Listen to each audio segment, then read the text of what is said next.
هو الله الذي لا إله إلا هو الملك.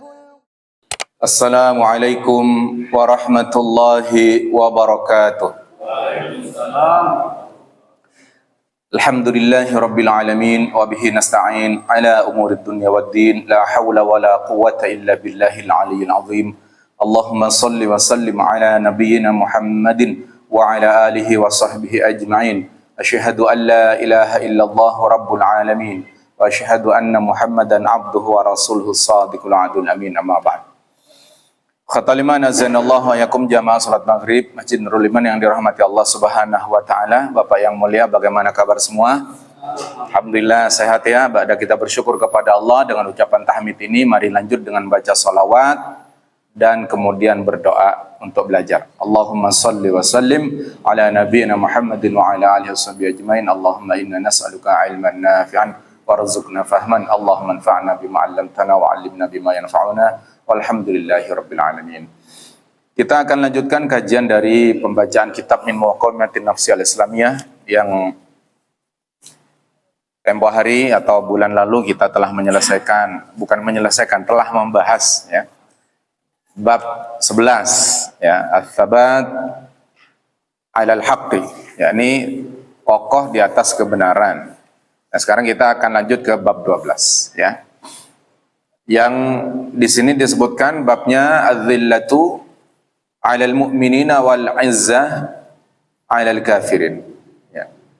Adzillah 'alal mu'minin. Ya. Ini merupakan sifat yang seharusnya dimiliki oleh seorang mukmin, yakni berlemah lembut ya kepada orang-orang mukmin. Sebaliknya di sini juga disebutkan wal 'izzatu 'alal kafirin, bersifat tegas ya, izzah di depan orang-orang kafir. Ini topik sangat penting. Kenapa? Karena hari-hari terakhir kita banyak menyaksikan betapa sifat yang seharusnya dimiliki oleh setiap mukmin, adzillatu 'alal mu'minin wal 'izzatu 'alal kafirin, ini seolah-olah terbalik. Barusan beberapa waktu yang lalu ada dai internasional datang ke negeri kita. Ada yang tahu? Siapa? Ya, Dokter ya Zakir Naik ya. Itu datang ke negeri kita untuk berdakwah. Beliau itu datang pakai duit sendiri gitu biasa Pak ya. Pesawat sendiri, beli sendiri, dia nggak mau ini.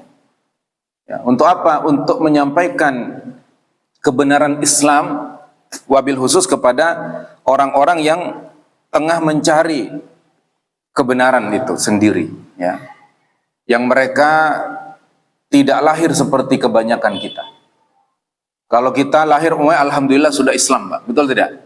Ya, bahkan di kandungan kita sudah dikenalkan dengan Islam oleh orang tua kita. Ya, ibu kita kalau mau tidur mungkin bacain apa gitu kan? Bacain surah, diam-diam gitu kan, sholawat, kita kenal ya. Tapi banyak di luar sana orang-orang yang tidak seperti kita keadaannya. Mereka lahir dari orang tua yang sama sekali tidak kenal siapa itu Allah Azza wa Jalla, siapa itu Nabi Muhammad sallallahu alaihi wasallam, atau yang kita kenal orang kafir. Betul tidak? Mereka kafir, nggak dengar Quran, nggak dengar adzan, nggak tahu ya. Tapi seiring berjalannya waktu, mereka terus ya, bergejolak dalam diri mereka. Apa yang mereka pelajari selama ini semakin dipelajari, semakin didalami, bukan semakin membuat mereka mengerti, tapi yang ada adalah kebingungan dan pusing setiap hari ya. Semakin didalami begitu Pak. Itu kesaksian bukan satu dua orang ya. Semakin dia mendalami apa yang dia miliki, semakin bingung. Tapi begitu dia tanya kepada ahli-ahli agama di komunitasnya, jawabannya satu, imani saja. Ya nggak usah banyak mikir gitu. Jadi imani, terima aja gitu aja. Tapi bagi orang yang berakal, itu tentu tidak puas dengan jawaban seperti itu. Karena keimanan tidak boleh lahir dari hanya doktrinasi. Iman itu lahir karena proses berpikir. Ya, bagaimana kita dipaksa untuk mengimani, meyakini sesuatu jika sesuatu itu sendiri bertentangan dengan akal pikiran yang Allah berikan kepada kita. Karenanya mereka gundah gulana, gusar. Sehingga kepada itulah Dr. Zakir Naik ini akan berdakwah, ya. Jadi dakwah itu kan ada dua, Pak. Ya. Dakwah ilal Islam, dakwah listinaf ilal Islam. Ya. Dakwah ilal Islam ditujukan kepada siapa? Kepada orang-orang yang masih kafir. Berdakwah mengajak orang-orang masuk ke dalam Islam. Dakwah listinaf ilal Islam, menegakkan kehidupan Islam kepada mereka yang sudah muslim. Seperti sekarang yang Al-Fikri sampaikan. Ini kan audiennya orang-orang Islam, tinggal bagaimana kita hidup dengan kehidupan Islam. Ya, walaupun kita mengaku Islam dari kecil, tapi kehidupan komunal rata-rata nggak pakai Islam, betul tidak, Pak? Nah, itu dakwah juga. Tapi yang ini dakwah ilal Islam itu butuh keahlian khusus, ya. Nah, tapi apa yang disajikan di media sungguh memprihatinkan, ya. Orang dakwah jauh-jauh di demo, Pak, nggak boleh, ya. Pernah dengar beritanya nggak? Iya. Innalillah, ya. Padahal dia sendiri sudah dakwain itu kagak bisa, ya kan? Tapi lain orang berbuat baik dihalangi. Ya. Tapi anehnya, bila ada pemuka besar datang, ya dulu, ya ada namanya ikan hiu, Pak. Apa? Ikan paus, ya. Datang, Pak, disambut luar biasa. Istiqlal dibukain, nggak ada penolakan, betul tidak? Inilah anehnya, Pak, ya. Jadi kebalik-balik. Mestinya adzillah itu, kasih sayang itu kepada muslim, tegas kepada orang kafir. Ini enggak, kepada muslim galak gitu kan, kepada kafir lemah lembut, hari raya dijagain. Tapi kalau pengajian diubarin, aneh lah, Pak, ya. Nah, maka topik ke-12 ini kayaknya relevan, ya, relate kata anak-anak sekarang nih dengan kehidupan kita. Ya. Allah Azza wa Jalla berfirman dalam Quran, ya, di sini disebutkan adzillatu 'alal mu'minina wajibatun. Pertama, sebelum kita masuk ke dalam ayatnya, disebutkan dalam kitab Muqawmat bahwasanya berlemah lembut kepada kaum mukminin itu hukumnya adalah wajibah. Wa kadzalikal 'izzatu 'alal kafirin, demikian juga wajib juga untuk bersifat tegas kepada orang-orang kafir. Mana dalilnya?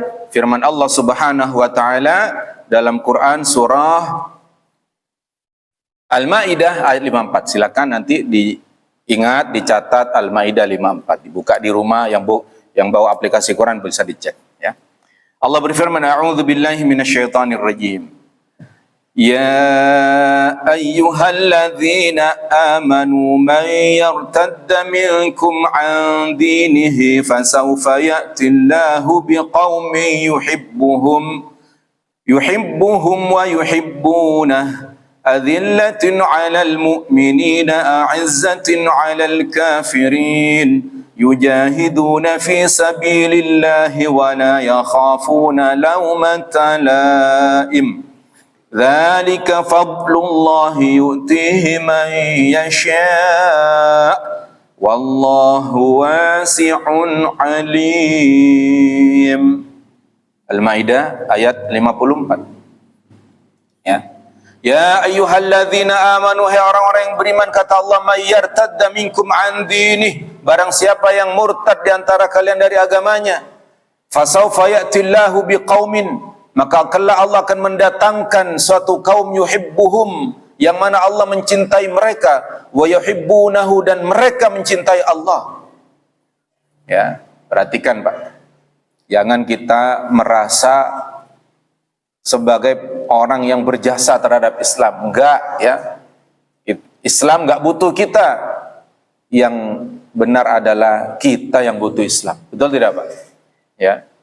Makanya kata Allah, hai orang yang beriman, siapa di antara kalian yang murtad dari agamanya, fasawfa ya'tillahu biqaumin, Allah kelak akan mendatangkan satu kaum, mendatangkan pengganti. Artinya kalau mau murtad nggak apa-apa, kata Allah, nggak ada masalah. Allah tidak rugi dengan kemurtadan suatu orang. Bahkan satu kaum nggak rugi, ya, karena hakikatnya Allah itu, ya, ketika disembah tidak menambah kemuliaannya, dan ketika diingkari tidak mengurangi kebesarannya. Inilah Allah. Jadi siapa yang butuh kepada Allah? Ya kita, umatnya, hambanya kita, Pak yang mulia. Maka Allah los aja bahasa kita, Pak. Siapa yang mau murtad, ya nggak ada masalah. Kelak Allah akan gantikan satu kaum yuhibbuhum, yang mereka itu, ya, Allah cinta kepada mereka. Yang Allah cinta kepada mereka, wa yuhibbunahu, dan mereka cinta kepada Allah. Maka jangan sampai kemudian kita terkena ayat ini, Pak. Jangan sampai yang dimaksud Allah itu kita, naudzubillah, ya. Justru kita yang seharusnya menjadi pihak yang Allah datangkan, ya, menggantikan kaum sebelumnya, yang kaum sebelumnya mereka abai terhadap perintah Allah, lalu datang generasi kita, maka kita cinta kepada Allah, ya. Semoga Allah mencintai kita, ya. Dan kita punya sikap seperti yang Allah tunjukkan di ayat ini, adzillatin 'alal mu'minin, yang mana kita bersikap lemah lembut kepada orang-orang mukmin, saling berkasih sayang. A'izzatin 'alal kafirin, sebaliknya kita bersikap tegas terhadap orang-orang kafir, gitu. Mestinya begitu, kan, ya. Yujahiduna fi sabilillah, yang kemudian mereka berjihad di jalan Allah. Kita harapkan kita termasuk dalam kelompok ini, Bapak yang mulia, ya. Walaupun saat ini tentu ketika berjihad yang bersifat ofensif, ya, kita tidak bisa karena membutuhkan komando imam. Harus ada pemimpinnya, harus ada al-imamul a'zam, pemimpin besar atau khalifah. Sekarang tidak ada. Tapi kalau kita diserang tiba-tiba oleh orang-orang kafir, maka langsung muncul kewajiban jihad. Kita bisa langsung berjihad. Itu namanya jihad defensif, kan? Jihad karena kita diserang, kita harus bela diri. Bisa.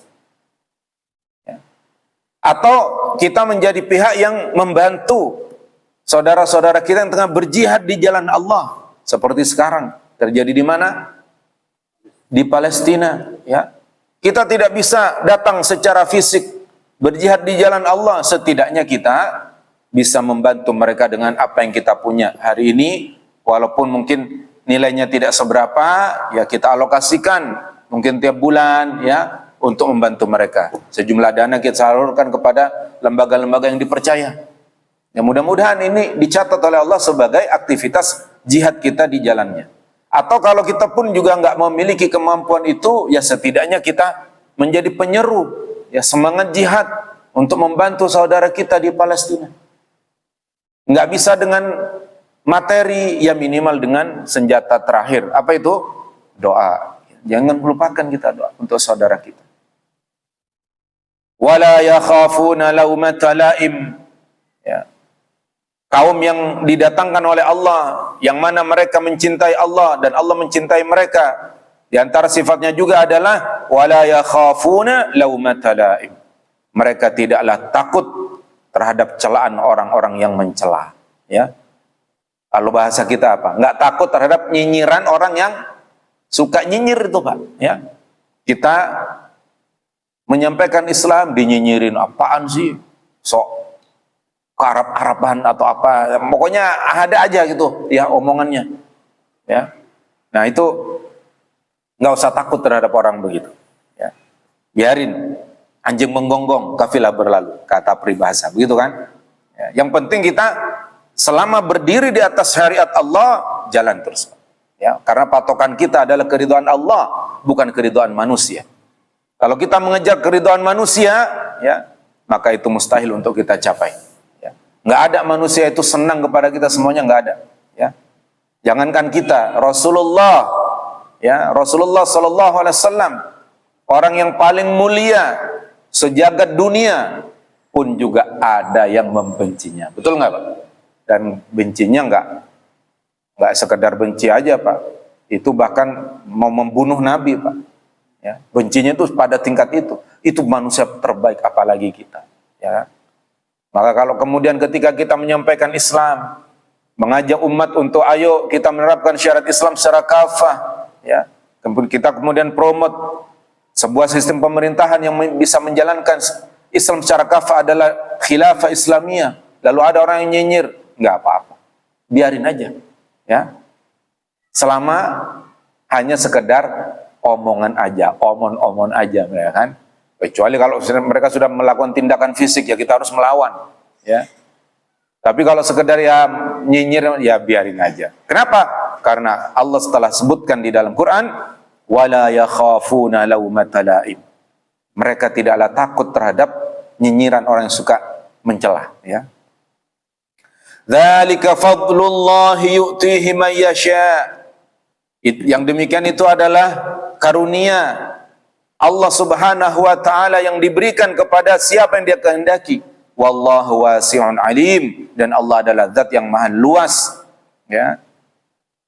Karunianya alimun, dan maha mengetahui atas segala sesuatu.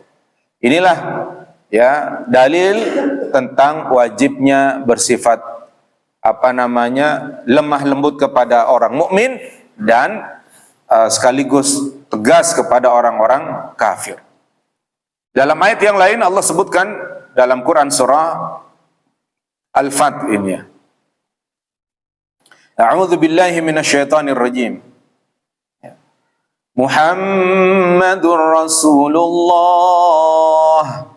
walladzina ma'ahu asyidda'u 'alal kuffari ruhama'u bainahum. Muhammad adalah Rasulnya Allah, ya. Walladzina ma'ahu, dan orang-orang yang beserta dengannya, yang menyertainya, orang-orang yang menjadi pengikutnya, yang beriman kepadanya, punya sifat asyidda'u 'alal kuffar, ya, tegas kepada orang-orang kafir, ruhama'u bainahum, dan berkasih sayang di antara mereka. Ini firman Allah Subhanahu wa taala, ya. Nah, disebutkan di sini awal wadzillatu, ya. Dan yang dimaksud adzillah itu huna di sini adalah ta'ni ar-ra'fatu war-rahmatu wal-linu.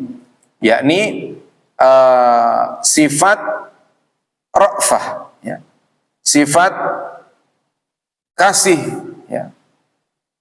Kemudian rahmah, sayang gitu. Wal-lin, dan lembut, nah gitu. Walaysat minadz-dzulli alladzi huwal hawan, ya.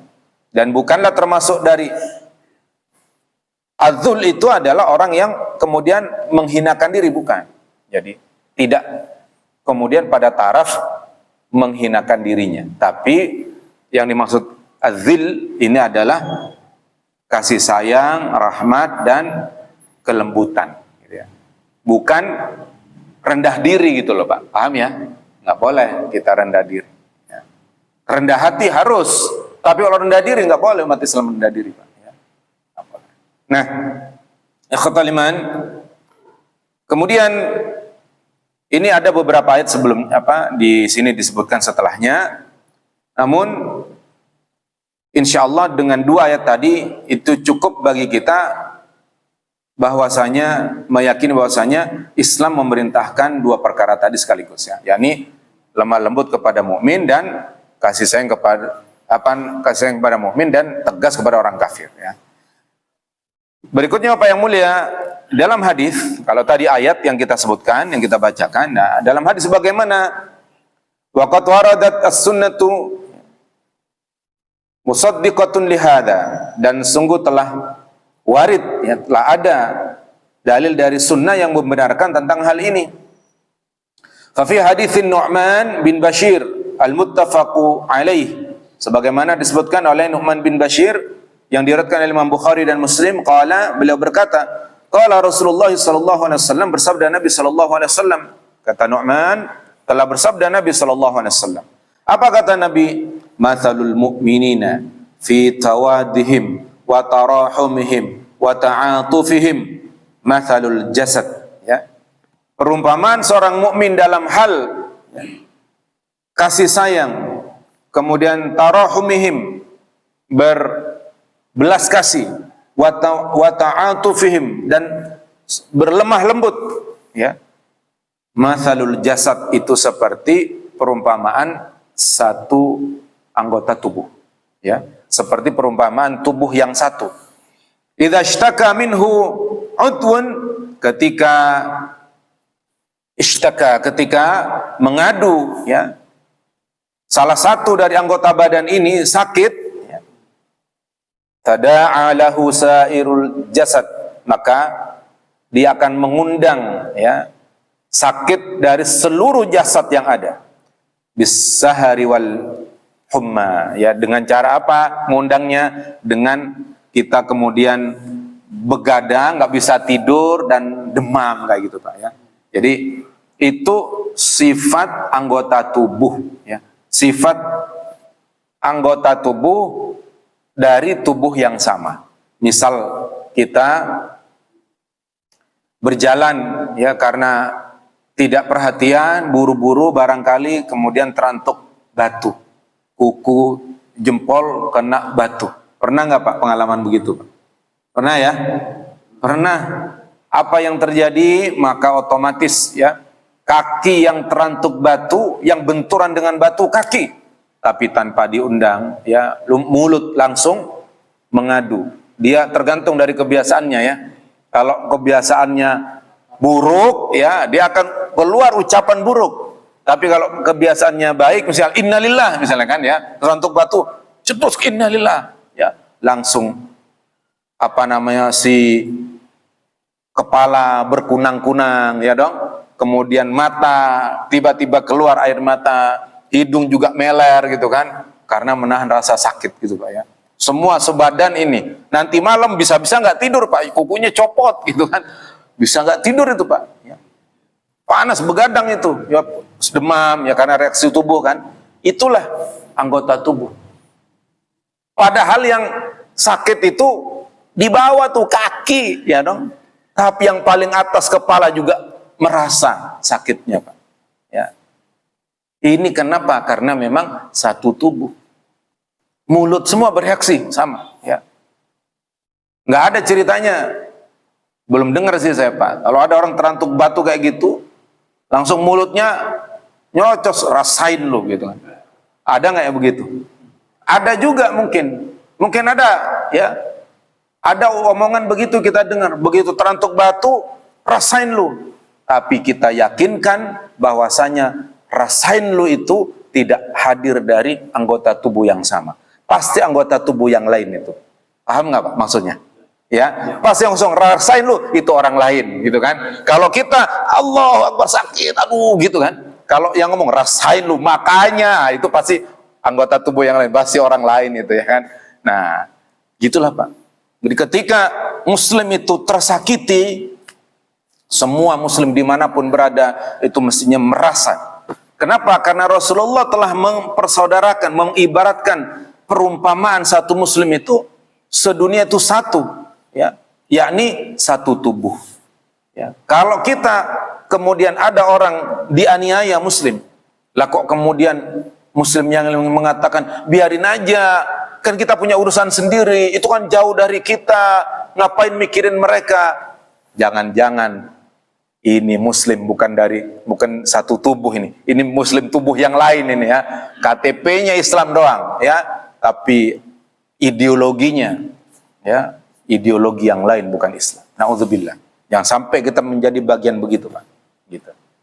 Ya, karena kita bisa tidak tergolong, ya, bagian dari kaum muslim. Nauzubillah. Ya.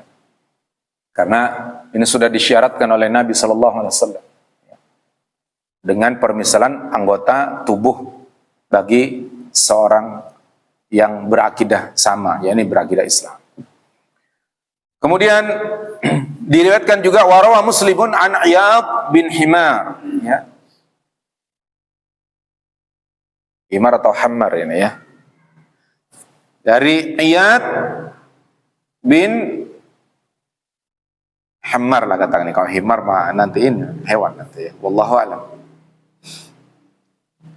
Radhiyallahu anhu qal, semoga Allah ridha kepadanya, berkata, ya. Ya, memang di dalam penyebutan Itu Himar di sini. An Iyad bin Himar radhiyallahu anhu. Wallahu a'lam. Qala berkata, sami'tu Rasulullah sallallahu alaihi wasallam. Beliau mengatakan, aku mendengar dari Nabi sallallahu alaihi wasallam. Jadi Iyad mendengar dari Nabi sallallahu alaihi wasallam yaqul, bersabda.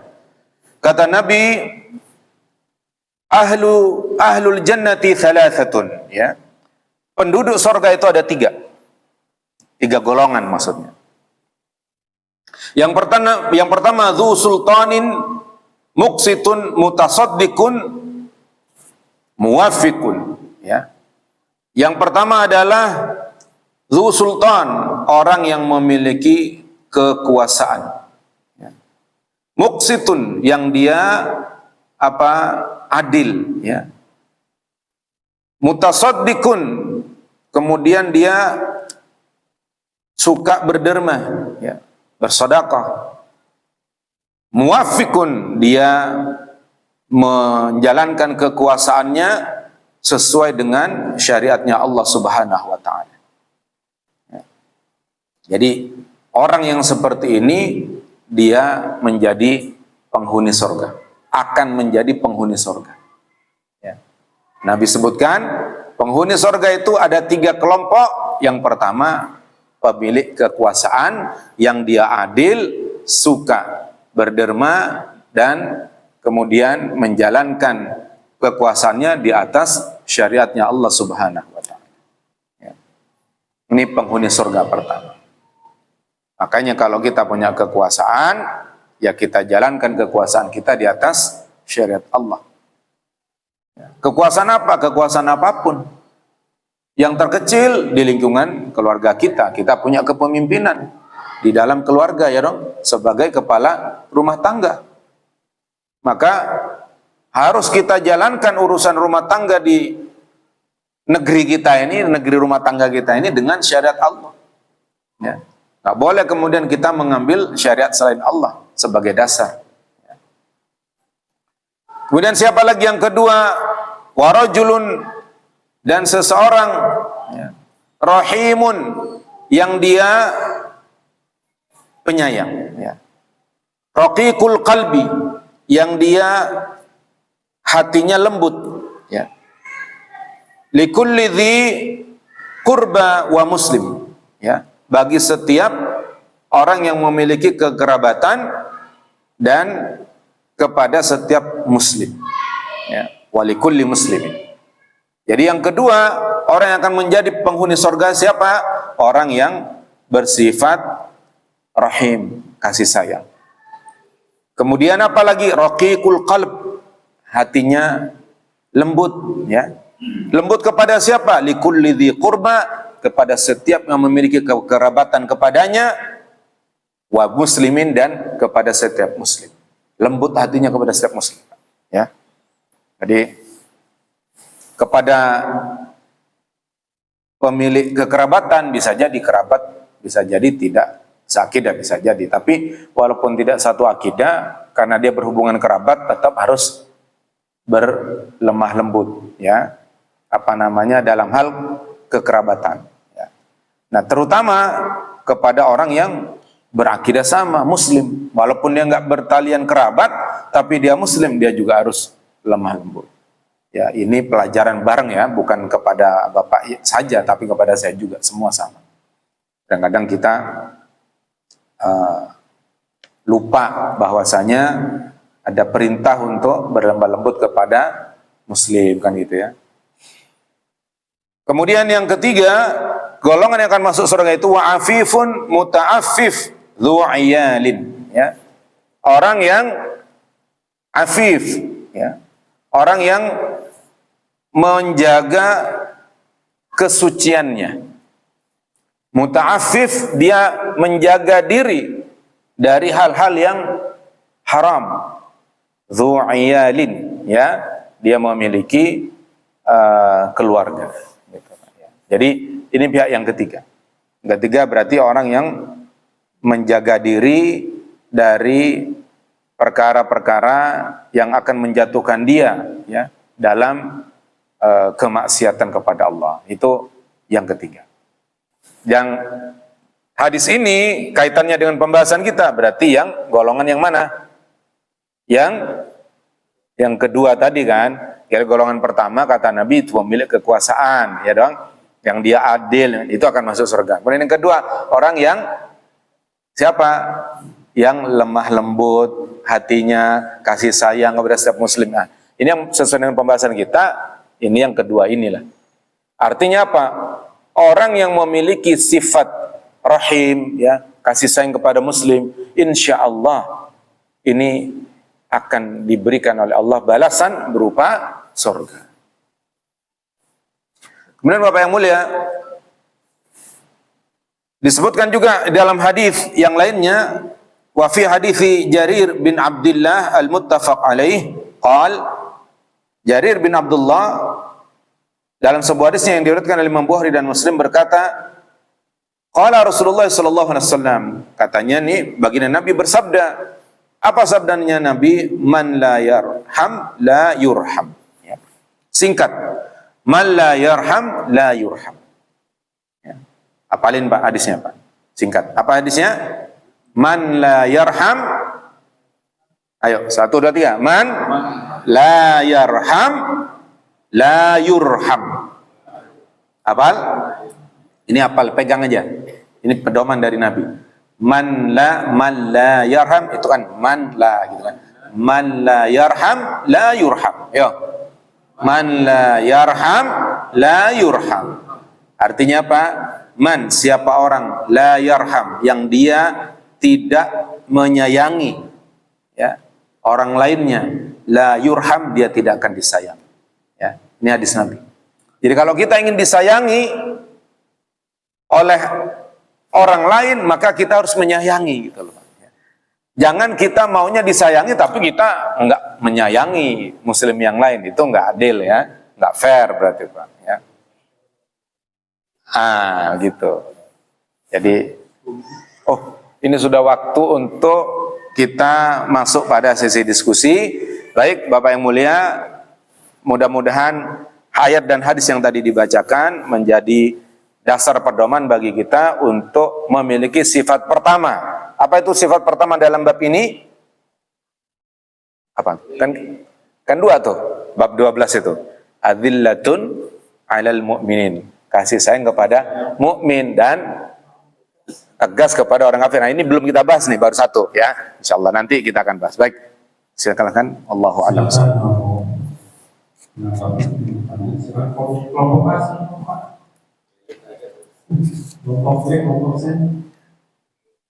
Ya, silakan. Waalaikumsalam warahmatullahi wabarakatuh.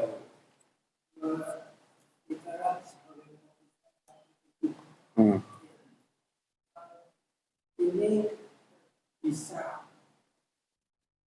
terjadi ketika itu bisa karena ketika saya mengikuti Islam itu sepertinya belum pernah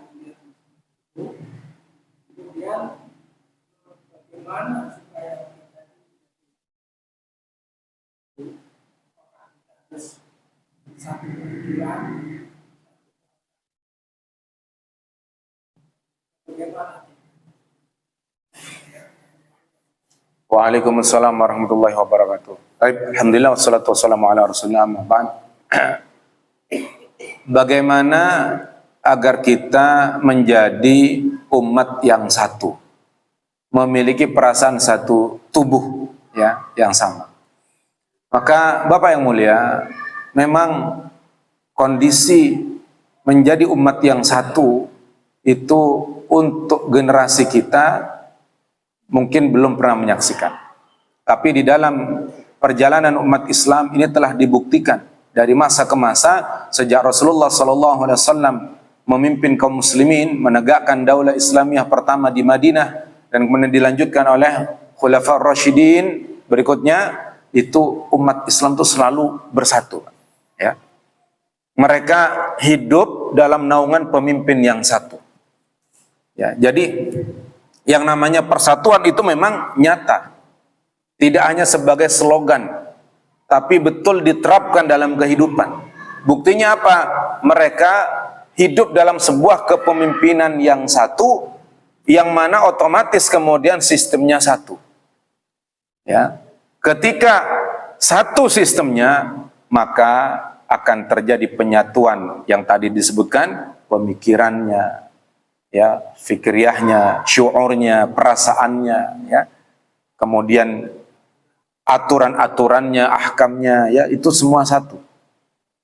Ya. Tapi ketika kemudian masuk penjajahan ke dunia Islam, ya, yang mana mereka tahu bahwa Islam itu sangat besar karena mereka bersatu dari Maroko sampai Merauke, semua satu dalam satu kepemimpinan.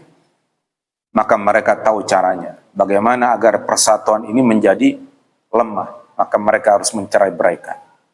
Caranya gimana? Mereka suntikkan pemahaman lain. Didatangkan pemahaman yang namanya pemahaman asobiyah. Pemahaman fanatisme. Terhadap apa? Terhadap kebangsaan. Inilah yang dikenal dengan istilah nasionalisme. Jadi nasionalisme itu isme, ajaran yang mengajarkan kepada kita untuk cinta kepada nationality kita, kebangsaan kita. Maka yang Arab, ya, dikomporin, kamu Arab, ngapain tunduk sama khilafah yang ada di Utsmani sana, Turki? Mereka kan bukan orang Arab, sementara kamu ini Islam, kamu Arab, masuk. Ya. Mereka terpengaruh orang Arab, akhirnya memberontak pada khalifah, ya, berdiri sendiri. Kemudian juga sama yang di daerah timur, ya, kamu ini bangsa ini, kamu punya kebangsaan sendiri, ditiupkan Pak. Jadi ditiupkan kebanggaan kepada suku bangsanya sendiri. Ya. Begitu telah berhasil masuk, akhirnya benar. Ya, masing-masing berdiri negara bangsa yang tadinya satu aturan, satu perasaan, satu pemikiran dalam satu bingkai negara, khilafah Islamiyah, kemudian pecah menjadi kurang lebih 53 negara sekarang. Ya. Akhirnya sekarang cuma tinggal arisan doang. Ya. Arisannya kapan? Ya setahun tahunan yang namanya dikemas dalam konferensi OKI gitu kan, organisasi negara-negara Islam, ya. Dulu padahal mereka satu, amirnya satu, enggak, sekarang amirnya masing-masing, ya. Masing-masing bangsanya. Ya udah, ketika misalnya Palestina dihajar, dianiaya, ya omong-omong aja, ayo udah bantu gitu. Ya.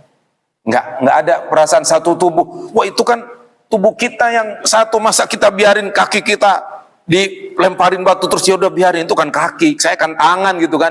Mana begitu. Ini kan Pak. Itu kan adanya begitu. Jadi bagaimana mewujudkan itu? Ya mau nggak mau memang harus ada perjuangan ke arah penyatuan kembali umat Islam dalam satu pemikiran, perasaan dan aturan itu dalam bingkai Daulah Khilafah Islam. Dan itu tugas kita bersama. Kita sampaikan pemikiran ini kepada manusia di sekitar kita. Agar apa? Agar wujud, Bapak yang mulia, persatuan yang hakiki, yang sesungguhnya. Kalau enggak, ya masih akan seperti ini. Ya. Dan kita dengar dari tokoh-tokoh nasional dulu waktu ini. Ya. Waktu Palestina baru meledak itu. Banyak di TV itu ngomong, tokoh-tokoh nasional, udah ngapain mikir, mereka kan punya masalah sendiri, kita punya masalah sendiri. Ya kayak begitu tuh. Ya. Jadi bukan satu tubuh, itu kaki, itu kita kan lain, ini kita kepala, jangan. Ya gitu Pak. Ya. Maka bagaimana caranya? Pertanyaan, ya mari kita memperjuangkan hadirnya kembali ya sebuah sistem yang akan menyatukan umat Islam di seluruh dunia. Ini yang paling pertama. Terus sekarang bagaimana?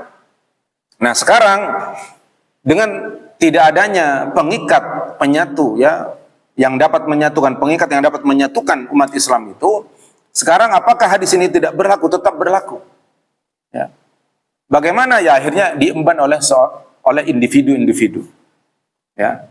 Maka Pak yang mulia, ketika kita menyaksikan ada penderitaan yang dialami oleh saudara kita, maka ya, walaupun secara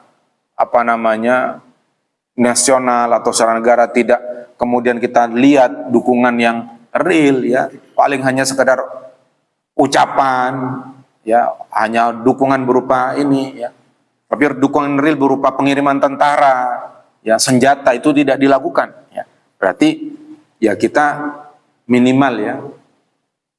Minimal apa? Ya kita terkoneksi dengan saudara kita dengan apa yang kita bisa. Kayak tadi, misalnya mendonasikan sebagian uang yang kita miliki walaupun sebagian kecil ya, atau paling enggak ya kita doakan mereka, kita tidak lupakan mereka ya.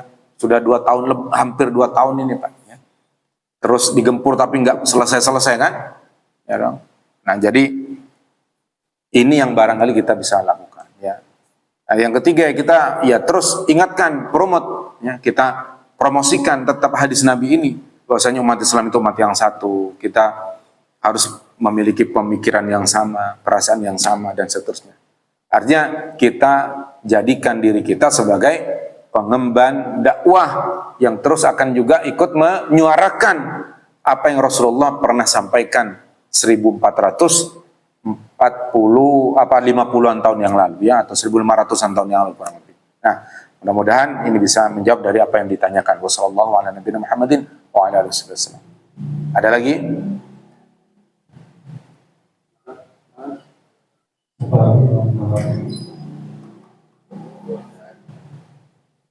Mungkin saya Pak. Siap.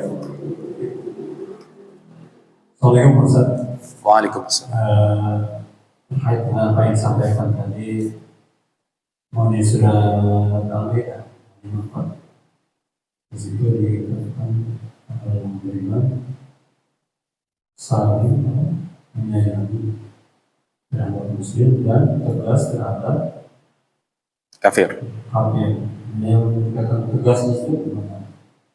Terus yang perkara yang kedua, sesama muslim ada, saya lihat di sosial media yang kasus di Surabaya itu ustadz yang melakukan namanya sakit di sana untuk ceramah di sana, diusir di sana warga sana, tokoh-tokoh agama di sana. Mereka itu bertentangan dengan surat Al-Maidah. Itu gimana Ustaz? Baik, alhamdulillah wassalatu wassalamu ala rasulillah amma ba'd. Jadi bagaimana yang dimaksud dengan al-izzah ya, wal izzatu walal kafirin, tegas kita kepada orang-orang kafir. Bagaimana yang dimaksud? Jadi insyaallah akan datang ini pembahasannya ya. Tapi saya kira kita biar komprehensif, nanti kita ini jawabannya pada pembahasan mungkin setelahnya ya, untuk yang pertama. Terus yang kedua, menanggapi kasus tadi yang disampaikan bahwa ada seorang dai yang dia diusir untuk menyampaikan Islam karena mungkin tidak sejalan dengan orang-orang yang mengusirnya ini Pak ya. Tidak sejalan apanya ya, mungkin cara menyampaikan dakwahnya atau apapun ya. Ala kulli hal ini menunjukkan kepada kita sebuah kenyataan yang memalukan ya. Kenyataan yang memalukan ya. Kalau yang ngusir itu orang kafir, mungkin ya mungkin masih ada ruang maklum di kepala kita. Ya wajar orang kafir nggak suka dengan Islam. Iya dong. Ini orang Islam yang mengusir orang Islam. Hanya gara-gara berbeda baju organisasi. Ya. Ini kan yang memprihatinkan begitu. Ya. Ini yang kita nggak habis pikir. Ya. Mestinya bagaimana kalau dia memang nggak setuju dengan pemikiran yang disampaikan, mestinya dia ikut duduk, hadir, berdiskusi. Salah Pak, sampai menyampaikan bukan begitu, begini, begitu dong sampaikan. Bukan kemudian belum apa-apa diusir. Ini memalukan gitu Pak ya. Yang akhirnya apa? Ditonton oleh orang kafir, bagus. Senang dia, tepuk tangan ya. Jadi nggak perlu mereka kerja, ya biar mereka berantem sendiri. Ya, nah, ini memalukan Pak. Nah, ya boleh jadi kemudian satu pihak itu sebenarnya menjalankan agenda kafir itu. Yang mana kafir ini kan nggak berani menghadapkan langsung dengan kita. Dia pakai tangan orang yang bisa dibeli. Ya, sebenarnya coba ya. Jadi ada ustadz Pak, ustadz terkenal juga. Ya, beliau sama diusir tuh Pak. Ya, digagalkan. Ya, karena beliau paham dengan ayat ini, karena beliau lebih baik mengalah. Kalau beliau bersikeras katanya, padahal yang ngusir paling 50 orang, yang hadir ribuan jamaah Pak. Kalau lawan, habis itu Pak. Benar nggak? Ya dong. Tapi kan malu kita. Ya, kata orang apa? Sing waras ngalah. Ya dong. Akhirnya begitu Pak. Ya, untuk apa? Untuk menyelamatkan citra Islam. Ya dong. Kalau misalnya nih saling kekeh, jamaah ribuan yang hadir, paling yang demo berapa? Benar nggak? Lawan, wow berantem parah nanti Pak. Ya dong. Maka ya sudahlah, sing waras ngalah gitu kan. Nah, gitu akhirnya kita ya. Baik, kita akan lanjut pada pertemuan yang akan datang. Insya Allah tolong diingatkan untuk pertanyaan kedua itu sebenarnya yang akan disampaikan pada bab berikutnya. Pada kelanjutan ini ya, insya Allah. Mari kita tutup pertemuan kita dengan mendoakan saudara kita sebagai realisasi akan bentuk kepedulian kita terhadap saudara kita yang ada di bumi Palestina. Alhamdulillahirabbil alamin. Hamdan yuafi ni'amahu wa yukafi mazidah. Ya Rabbana wa lakal hamdu kama yanbaghi li jalali wajhikal karim wa 'azimi sultanik. Allahumma salli wa sallim ala nabiyyina Muhammadin wa ala alihi washabbihi ajmain. Allahumma rabbana taqabbal minna innaka antas samiul alim wa tub alaina innaka antat tawwabur rahim. Allahumma ighfir lana dhunubana wa liwalidina warhamhum kama rabbawna shighara. Allahumma أعز الإسلام والمسلمين وأهلك الكفرة والمشركين اللهم انصر من نصر الدين واخذل من خذل المؤمنين اللهم انصر وسلم إخواننا في غزة فلسطين اللهم انصرهم على اليهود ومن عاونهم من الكفار والمنافقين اللهم انصر المسلمين في سوريا في لبنان في أفريقيا في إندونيسيا في كل سائر بلاد في كل مكان اللهم إنا نسألك دولة خلافة رشيدة على منهج النبوة تعز بها الإسلام وأهله وتذل بها الكفار وأهله اللهم ربنا هب لنا من أزواجنا وذريتنا قرة أعين واجعلنا للمتقين إماما اللهم ربنا آتنا في الدنيا حسنة وفي الآخرة حسنة وقنا عذاب النار وصلى الله على نبينا محمد وعلى آله وصحبه وسلم والحمد لله رب العالمين. Kita tutup dengan kafar majlis. Subhanakallahumma wa bihamdika asyhadu an la ilaha illa anta astaghfiruka wa atubu ilaik. Wassalamualaikum warahmatullahi wabarakatuh. Waalaikumsalam. Alhamdulillah, terima kasih Ustaz memberikan persiapan pada malam ini. Mudah-mudahan apa yang disampaikan bermanfaat dan bisa diamalkan dalam kehidupan kita. Amin. Kurang lebihnya mohon maaf. Wassalamualaikum warahmatullahi wabarakatuh. Waalaikumsalam.